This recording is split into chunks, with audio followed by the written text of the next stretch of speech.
నేటి జ్ఞాన ప్రవచనం 2 పేతురు ధ్యానమాలిక.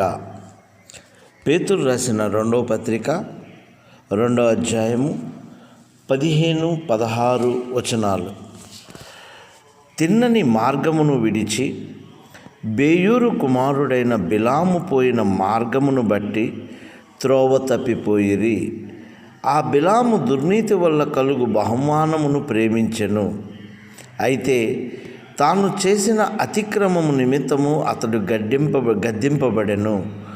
ఎట్లనగా నోరు లేని గార్ధబము మానవ స్వరముతో మాట్లాడి ఆ ప్రవక్త యొక్క వెర్రితనమును అడ్డగించెను. సహోదరి సహోదరుడా, చేదును తీపి అని, తీపిని చేదు అని అనుభూతి చెందుతూ నాశనమవుతున్న మనిషి దేవుని చిత్తము లక్ష్యము చేయకుండా ఉన్న బిలాము అనే ఒక వ్యక్తిని గాడిద గద్దిస్తుంది. ఆ గాడిద దేవుని చిత్తం గ్రహిస్తుంది, మానవ స్వరముతో గద్దిస్తుంది. ఈ లోకములో బిలాము లాంటి వ్యక్తులు అనేక మంది ఉన్నారు.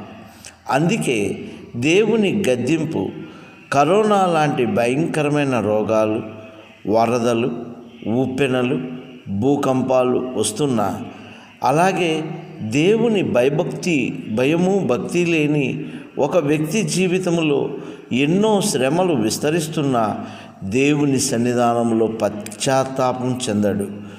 ఎన్ని మార్లు గద్దించినా లోబడని వాడు హఠాత్తుగా నాశనము తెచ్చుకొని కనుమరుగవుతున్నాడు.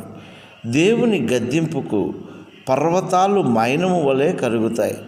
ఇంత భయంకరమైన శ్రమల కాలము రాబోతుంది కనుక దేవుని చిత్తమునకు లోబడి ఉండి దేవుని యందు భయభక్తులు కలిగి ఆయన 2వ రాకడకు సిద్ధపడు. ప్రార్థన.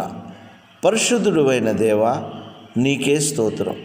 నీ యందు భయభక్తులు కలిగి నీ రాకడకు సిద్ధపడే నీ కృపను దయచేయుము తండ్రి. ఆమేన్.